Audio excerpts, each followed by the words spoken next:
Masing-masing kepala daerah kan mempunyai ciri khasnya masing-masing nih. Iya, betul. Tapi Kang Deddy Mulyadi ini mempunyai ciri khas yang selalu melekat sama dirinya tuh. Apa nih kalau saya bilang nih bandana nih. Iya, iya. Itu boleh dikasih tahu itu apa namanya, Kang? Totopong itu namanya. Totopong. Totopong. Itu bisa memberikan maksud dan tujuannya nggak? Ya, totopong itu adalah sebuah ikat kepala ya yang dibentuk dengan proses kemajuan ya pada waktu itu sehingga tinggal pakai aja. Begitu. Nah, secara filosofis totopong itu juga bagian dari proses pengikatan pikiran. Supaya pikiran kita tidak terlalu liar lah begitu. Oh, dibatasi lah dari totopong itu. Dalam rangka apa? Dalam rangka kita berhubungan dengan makhluk lainnya, termasuk dengan alam semesta. Jadi supaya kita tidak merusak alam, ikatlah pikiranmu. Biar ingat ya, biar ingat gitu. Biar kan? ingat, Oh. gitu. Kang Deddy kan KDM ini selalu memakai totopong warna putih. Ya. Di Jawa Barat itu ada warna lain atau hanya putih aja, Kang? Kalau melihat dari proses kulturisasi, banyak motif sebetulnya. Ya, ada motif Bandungan, ada motif Bogoran, ada motif Cianjuran. Itu banyak motif dengan bentuk yang sama, motifnya yang membedakan. Tetapi kalau seorang pemimpin, saya sangat setuju kalau KDM ini menggunakan Warna motif putih, iya. polos. Karena seorang pemimpin tidak boleh Berpihak ya. Oh iya.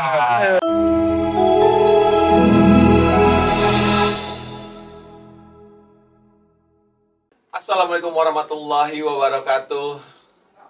Selamat siang, pagi, sore, atau malam.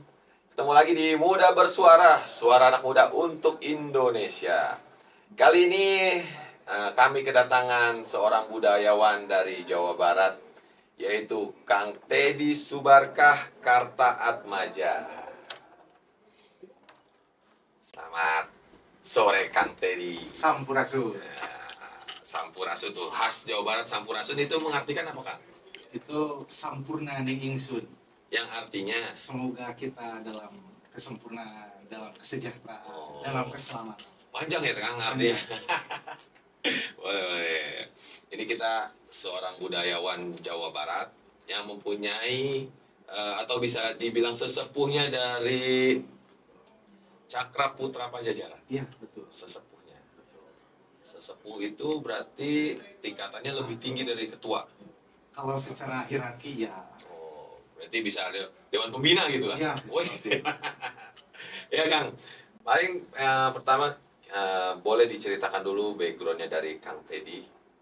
Seperti apa perjalanannya, kehidupannya gitu. Baik.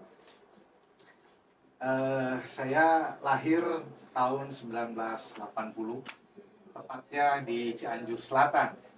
Itu di Kecamatan Sindangbarang, desanya Saganten, kurang lebih 600 meter dari Samudra Hindia. Artinya di pinggir pantai. Pantai Selatan itu, Kang. Pantai Selatan. Jadi kental sangat dari sejak lahir dengar Nyai Roro Ah, Kidul itu biasa. itu dia. Selatan selalu identik dengan Nyi Roro Kidul. Betul. Nanti boleh kita tanya-tanya dikit dengan Nyi Roro Kidul ya, Kang? Boleh, boleh. Boleh, Kang. Terus, Kang. Dari tahun 2012 di bulan Desember baru kami dirikan Padepokan Cakra Putra Pajajaran di Cianjur. Homegrown. Kembali lagi. Kembali lagi. Karena saya agak iri dengan saudara-saudara kita di Aceh, di Papua. Kok mereka kental gitu dengan adat dan tradisinya. Oh ya, kayak. Nah, Akang di sini kan juga mempunyai apa sebagai sesepuh Cakra Putra Pajajaran. Itu kan pasti diisi dengan berbagai generasi kan. Ya. Nah, saya di sini mau melihat POV-nya Gen Z nih atau milenial. Ada nggak yang bergabung sama padepokan yang Akang buat itu? Bisa dikatakan malah 60% kami ini zilenial. Milenial. Milenial dan zilenial. Oh, keren juga ya. Itu. Nah itu saya tuh menarik tuh.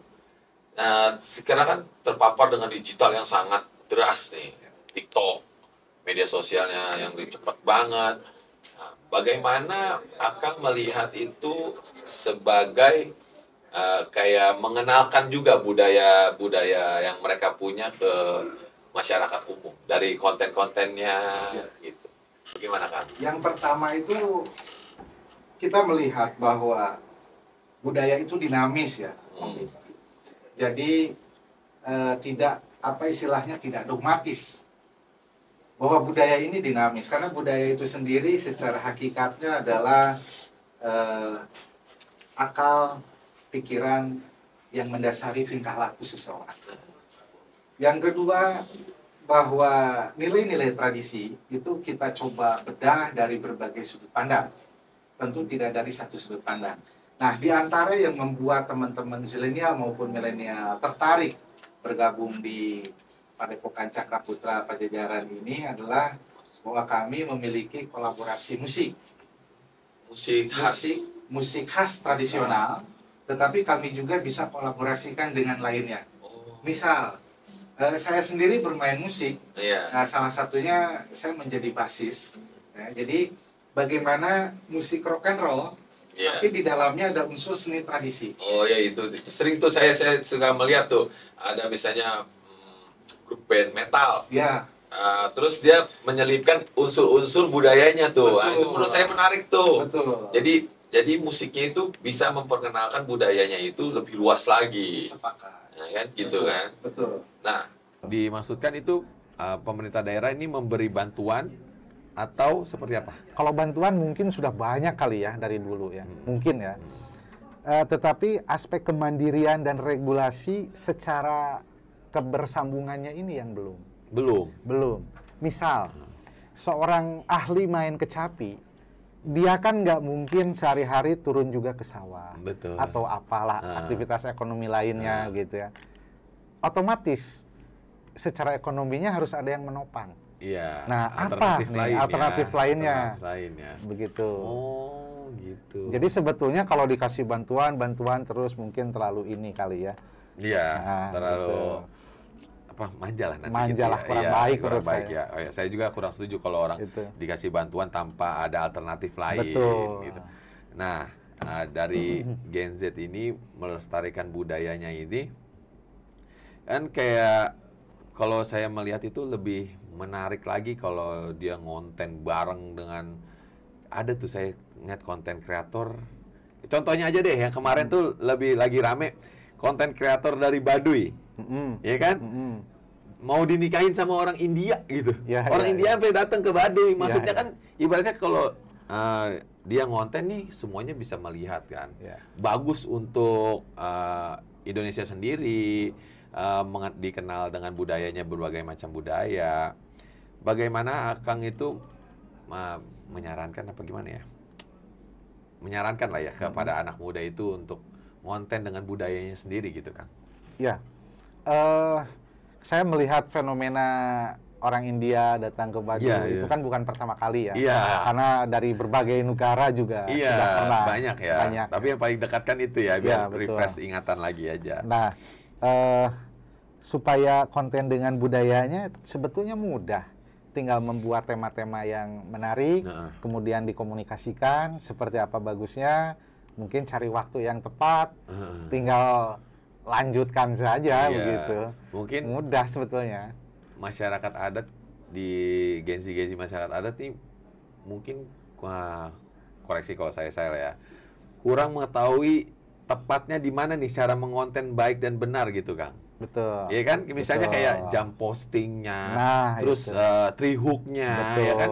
Mungkin kalau ada pelatihan konten kreator di masyarakat adat lebih oke tuh. Bisa jadi. Ya kan? Bisa jadi. Gitu. Iya. Kan kalau Baduy itu ya saudara, sebetulnya kalau kami tidak menyebut Baduy ya, tapi saudara kami itu menyebutnya Kanekes, Rawayan. Nah, begitu kan ya. nih, saya ini banyak sering ditanyai sama orang.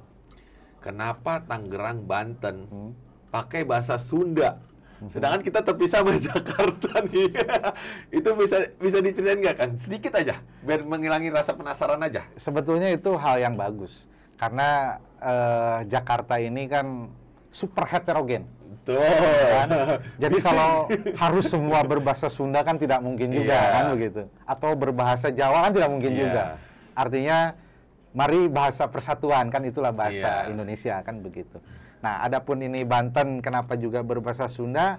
Kan Provinsi Banten itu baru tahun 2000-an ke sini terbentuk sebagai Iya. provinsi. Dulu Jawa Barat ya. Dulu Jawa Barat. Dan secara wilayah bahwa Banten kan juga sama-sama bagian dari Pajajaran. Heeh. Begitu. Jadi kita memiliki historical yang sama Benang sebetulnya. merahnya lah di Benang situ ya. merahnya. Leluhur-leluhurnya masih Betul. nyambung gitu ya Kang ya. Betul. Baru terpisah di 2000 berapa gitu ya Kang? Apa 2004. 2004 ya terpisah.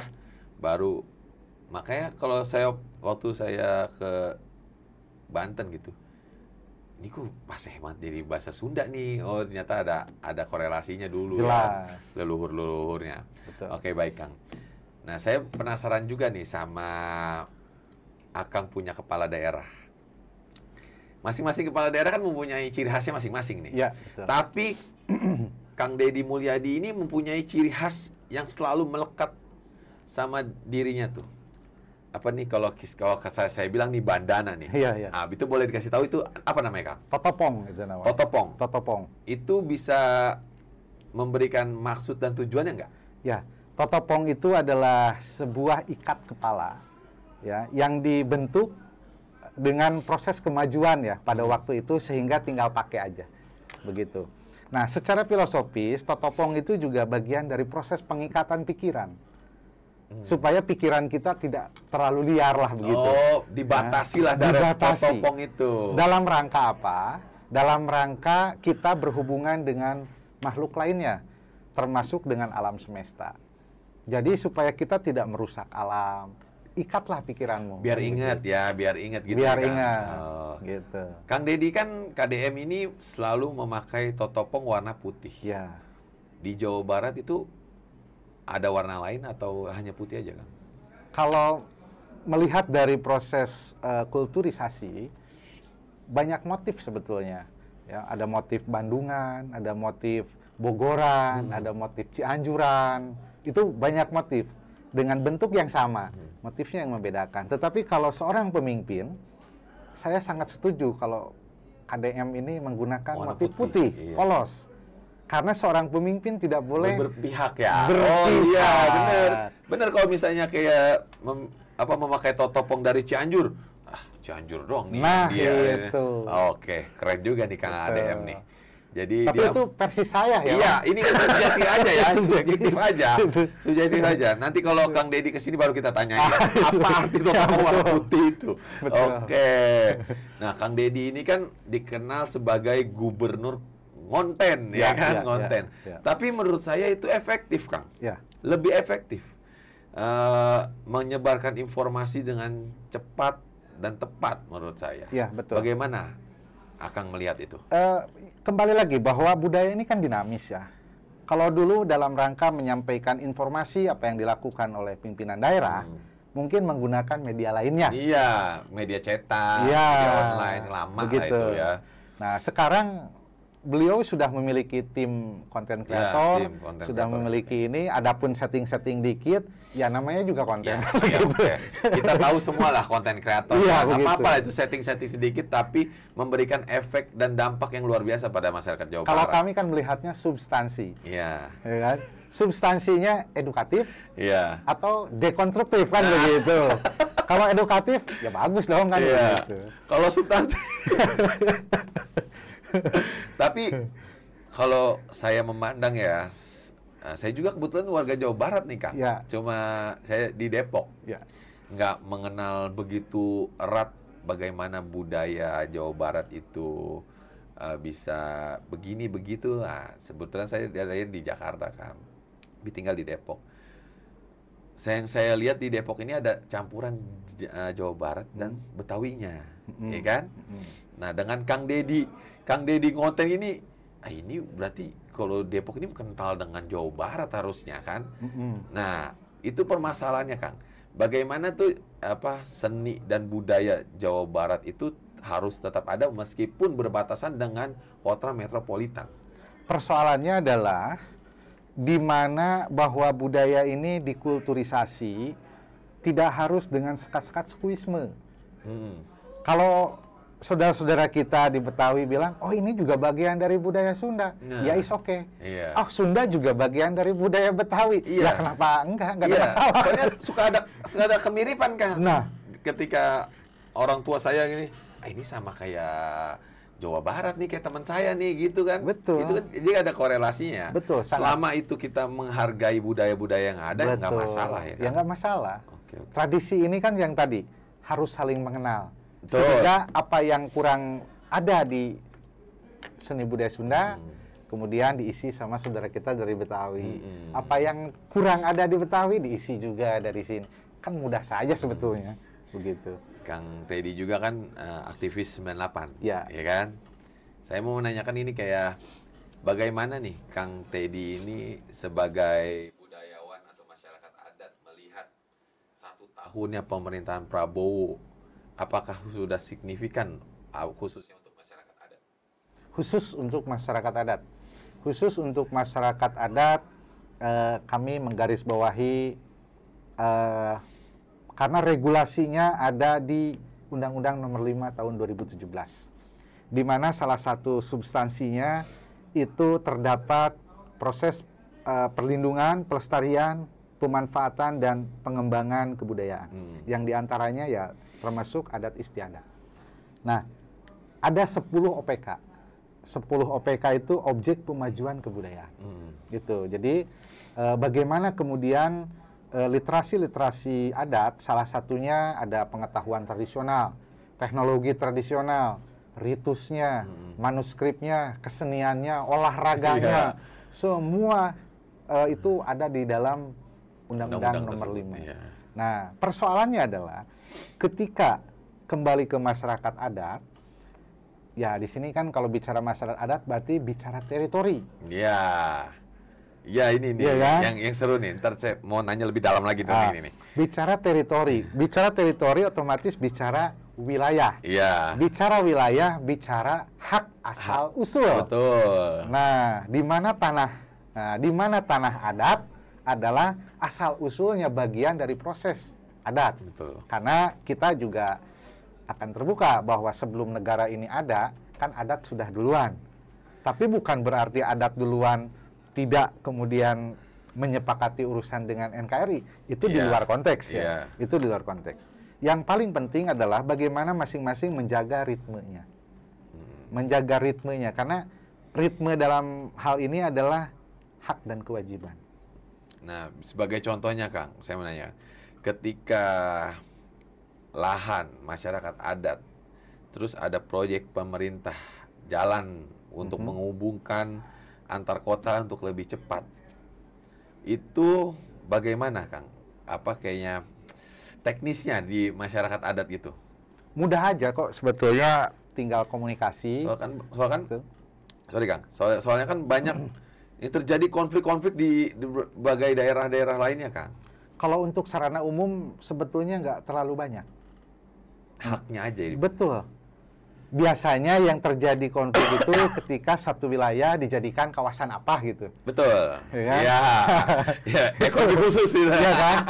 Tapi kalau untuk jalan, jembatan, saya pikir nggak nemuin masalah gitu. Oh iya. Gitu. Beda cerita ya. Beda Misalnya cerita. kalau kayak di kawan saudara kita seperti di Labuan Bajo ya kan. Iya.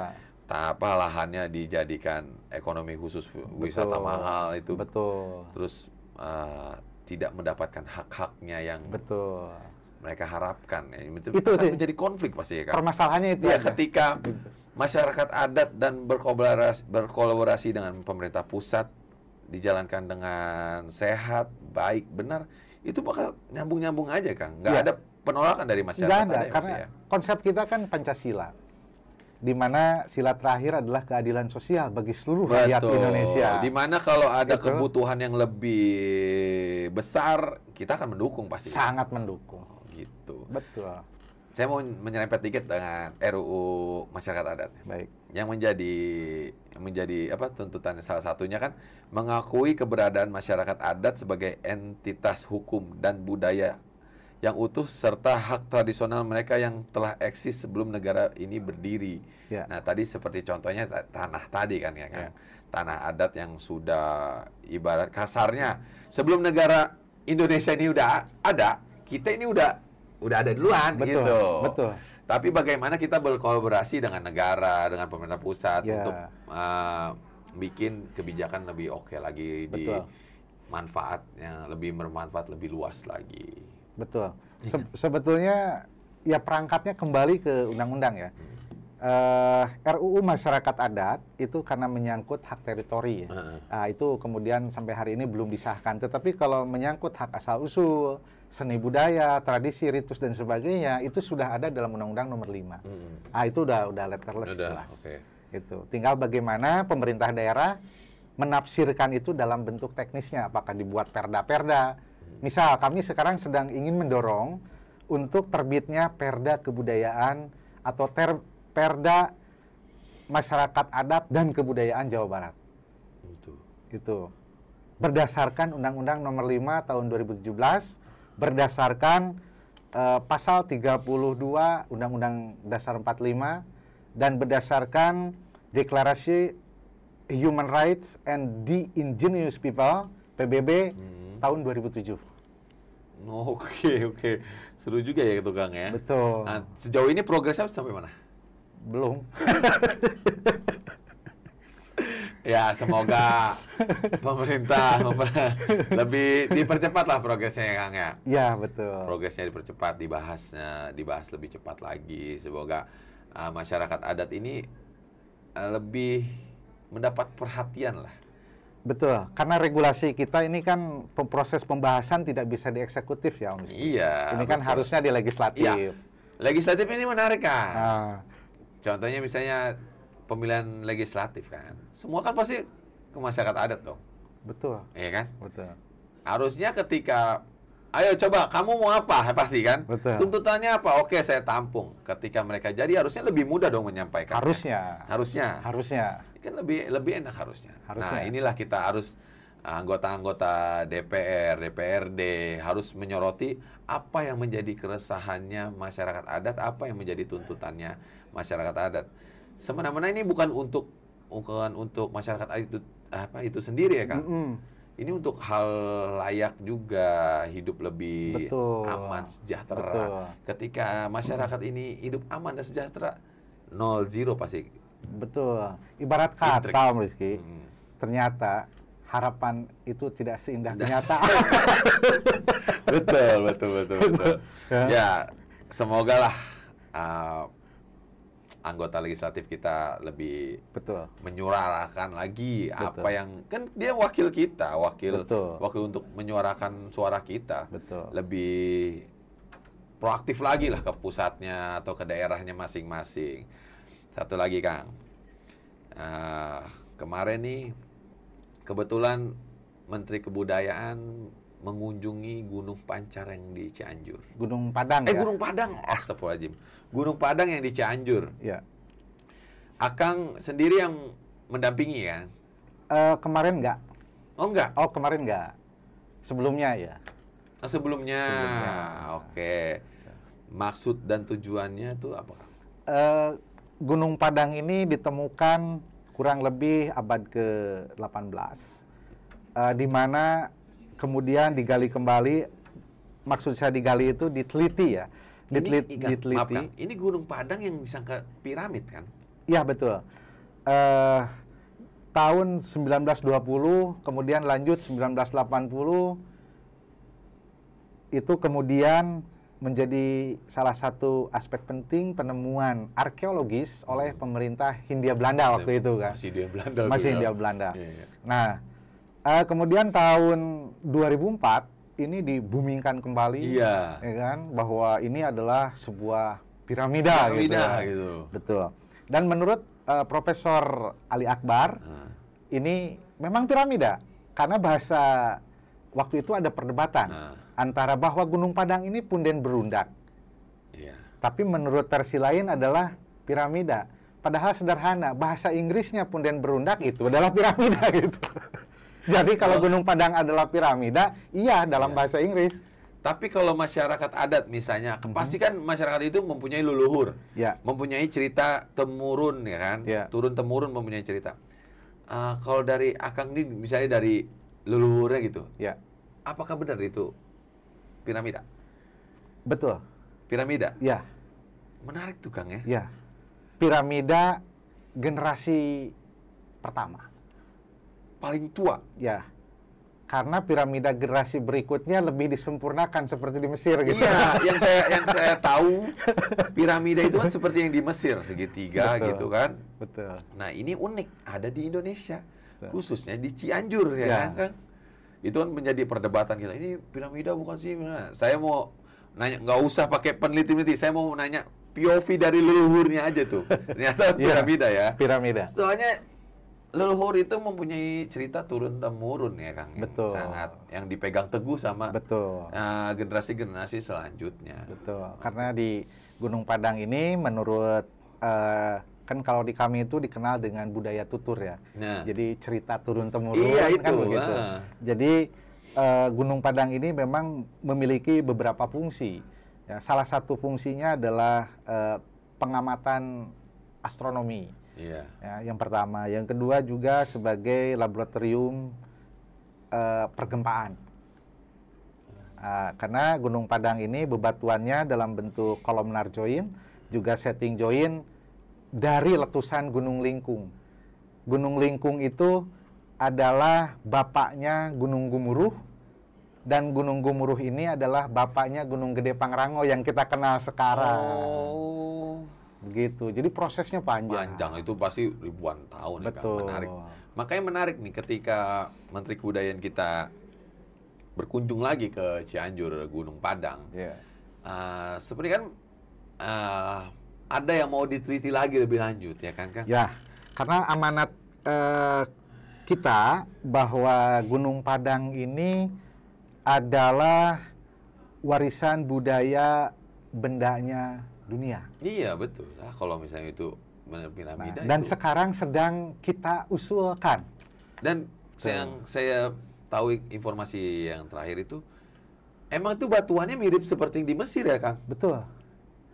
Betul. Kalau jenis batunya sama semua andesit. Iya, gitu. iya. Gitu. Tapi kolomnar-kolomnarnya Oh. gitu kan, setting-settingnya gitu. Itu kan unik berarti. Tapi kan?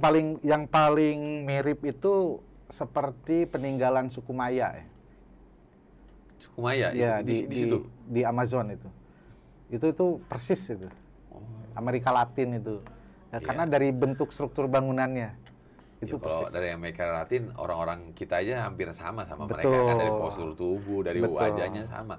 Mungkin ada korelasinya dari zaman Bisa jadi. dulu ya. Bisa jadi. Itulah fungsinya Menteri Kebudayaan kita, dan dengan teknologi era sekarang bisa menyimpulkan dan bisa kita menyepakati kalau ini piramida atau bukan gitu ya kan? Kalau itu sudah disepakati bahwa itu piramida. Udah Kang? Sudah disepakati. Karena ini soal literasi bahasa aja.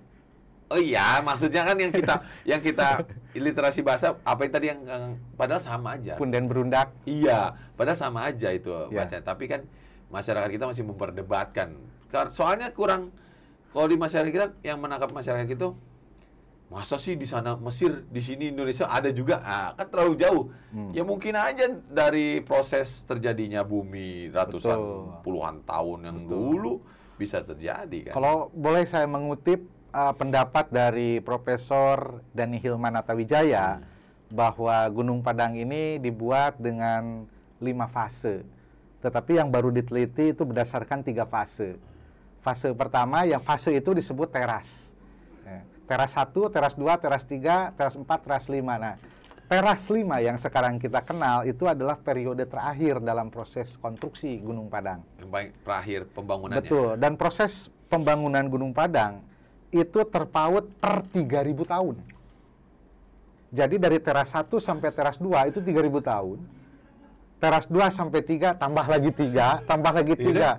Itu ada kemungkinan tuh. Kenapa begitu? Karena ini konstruksi, cara menempel dan sebagainya, ya itu juga ada kemiripan atau identik dengan apa yang dilakukan oleh proses pembangunan tembok raksasanya Cina. Cina. Betul.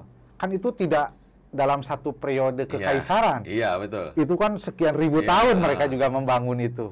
Iya, kalau orang awam Betul. nggak mungkin itu. Ya kan kalau orang Nah. zaman sekarang itu pasti ada proses zaman dulunya. lah. Betul. Itu proses panjang.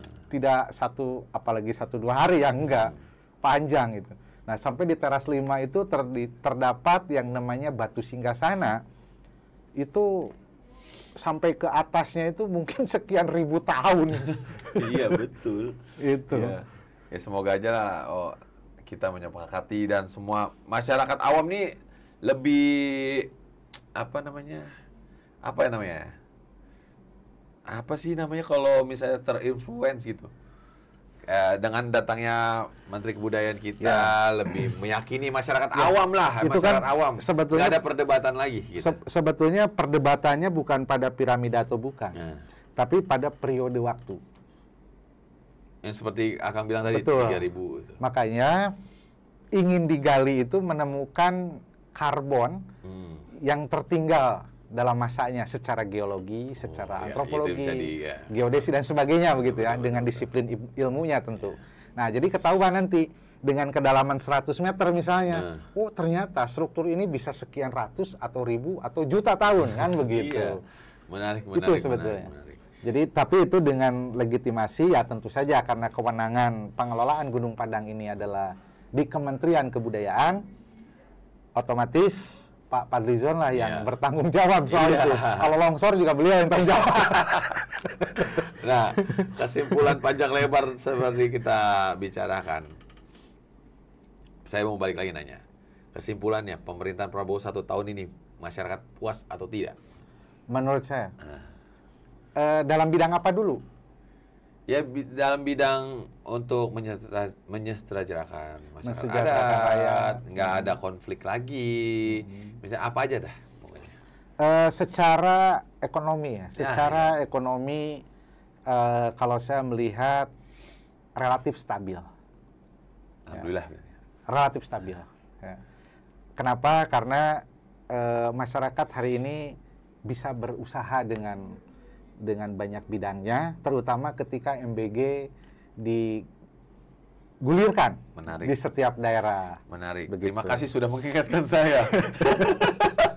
Menarik nih MBG. Terus saya tanya. Sehingga masyarakat kecil yang biasa punya bawang sekali panen 5 kilo, 10 kilo itu bisa jual ke dapur MBG. Iya. Tapi itu baru harapan. Patah lagi. Itu baru harapan. Kami punya ikan, punya lele dan sebagainya, jual. Itu harapannya begitu. Tetapi ada harapan. Ya, dan kita tinggal kemudian, memang saya setuju itu harus termanajerial dengan baik. Ya, karena jangan sampai bawangnya boleh dari orang kemana gitu kan. Itu juga nggak baik. Nah, makanya di situ ada proses manajerial. Yang kedua, secara ekonomi ya. Yang kedua, kalau saya selalu melihatnya dari sisi mikro dulu. Karena kalau dari sisi makro itu bukan bukan saya yang ini. Kalau dari mikro oke. Yang kedua adalah dari pedagang-pedagang kecil. Ya, pedagang kecil sekarang ini relatif diperbolehkan berjualan di lokasi-lokasi yang disediakan. Dan dengan biaya yang tidak terlalu memberatkan. Begitu. Sewanya terjangkau. Terjangkau gitu dengan tingkat keamanan yang cukup. Terus yang ketiga dari aspek keamanan. Dari aspek keamanan untuk di wilayah tertentu, kalau saya melihat cukup merata ya, di mana masyarakat tidak terlalu khawatir ketika berusaha di waktu malam. Itu. Yaitu tinggal instruksikan kembali ke pihak yang berwajib, khususnya keamanan, untuk lebih banyak berpatroli, udah gitu aja itu ya. Terus dari sisi kebudayaan,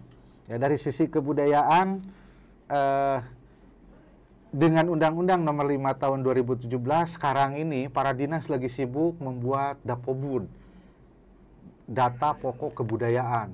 Jadi semua harus didata gitu, apa saja yang ada, yang dulu mungkin tidak kepikiran, sekarang diwajibkan begitu. Nah, sehingga saya sering diajak untuk berdialog dengan dinas kebudayaan, khususnya di Cianjur. Kemarin baru aja dengan Jawa Barat gitu. Dan masukan-masukannya apa saja yang harus kita legitimasi menjadi WBTB, warisan budaya tak benda. Jadi wisata jadi tempat wisata, bagaimana kolaborasinya begitu. Nah, itu cukup ada gitu ya. Nah, terus dari sisi toleransi atau keberagaman ini yang mungkin juga harus ditingkatkan, di mana masih ada gesekan-gesekan yang sifatnya irregulatif gitu ya. Gitu. Maksudnya? Nah, irregulatif itu tidak sesuai aturan misalnya. Oh, gitu. oke. Misalnya si A mau bikin anu di sini gitu kan, ini nggak boleh kan, menurut aturan boleh. Nah itu kan harus dicari solusinya itu kan begitu. Ya. Terus ini menggedain ini di sini kok boleh gitu ya. Ini nggak boleh. Nah ini kan harus dicari alternatif solusi di mana masing-masing pihak ya untuk menahan diri, karena proporsi negara kita kan memang Pancasila. Iya, betul. Begitu. Nah, terus kemudian bagaimana pelindungan lingkungan hidup. Nah, untuk lingkungan hidup, ya ini tidak melihat dari proses 1 tahun ini, karena ini kan panjang ke belakang kan begitu. Ini jangka panjang. Panjang ke belakang ya. Kalau panjang ke depannya kita kan belum tahu nih. Gitu. Nah, panjang ke belakangnya ini ya saya pikir dengan banyaknya ditutup galian-galian ilegal, banyak ditutupnya tambang-tambang ilegal, ya itu tentu saja berita baik buat masyarakat, di mana udara menjadi lebih baik, atau dalam mitigasi kebencanaan juga kita lebih baik. Nah, tetapi bagaimana proses reboisasinya begitu? Nah, ini kan harusnya melibatkan masyarakat, gitu kan? Nah, tidak hanya melulu bicara proyek. Ini proyek pengadaan pohon 500.000 pohon begitu kan, yang ditanam entahlah. Gitu. Nah, itu kan harusnya melibatkan masyarakat sekitar. Yuk, kamu punya pohon berapa? Kamu punya benih apa? Yuk, saya bayar sama atas nama pemerintah. Kan bisa begitu sebetulnya. Ya, pada intinya masyarakat membuka diri untuk mengkolaborasikan kepada pemerintah pusat. Sangat terbuka sebetulnya. Langkah lebih baiknya kita bekerja sama. Betul. Kan pemerintah juga nggak akan mampu menjalankan sendiri, masyarakat adat juga begitu sebaliknya. Betul. Kan? Kita kolaborasi bersama untuk membangun Indonesia lebih baik lagi. Nah itu seperti Muda Bersuara kan ini kita kolaborasi. Ini untuk Indonesia yang lebih baik. Udah berapa jam nih? 1 jam lebih. Niatnya saya cuma setengah jam, Kang. Saya soalnya ada ketertarikan sama budaya, jadi saya makin kepo gitu, Kang. Apalagi Gubernur Akang itu dengan seninya itu bikin saya kepo tuh. Itu tadi dengar-dengar Gubernur Jawa Barat perbandingannya dengan Gubernur Maluku Utara, gimana itu kalau boleh saya nanya? Jangan, itu udah masalah dia aja. Masalah dia aja. Oke, Kang. Siap. Kang Teddy Subarkah Kartaatmaja, terima kasih sudah mampir di Muda Bersuara. Semoga apa yang kita sampaikan menjadi manfaat untuk khalayak semua. Baik. Semoga pemerintah lebih memperhatikan lagi masyarakat adat, khususnya budayawan-budayawan, dan merawat budaya-budaya yang ada di Indonesia ini. Kita akhiri. Assalamualaikum warahmatullahi wabarakatuh. Waalaikumsalam.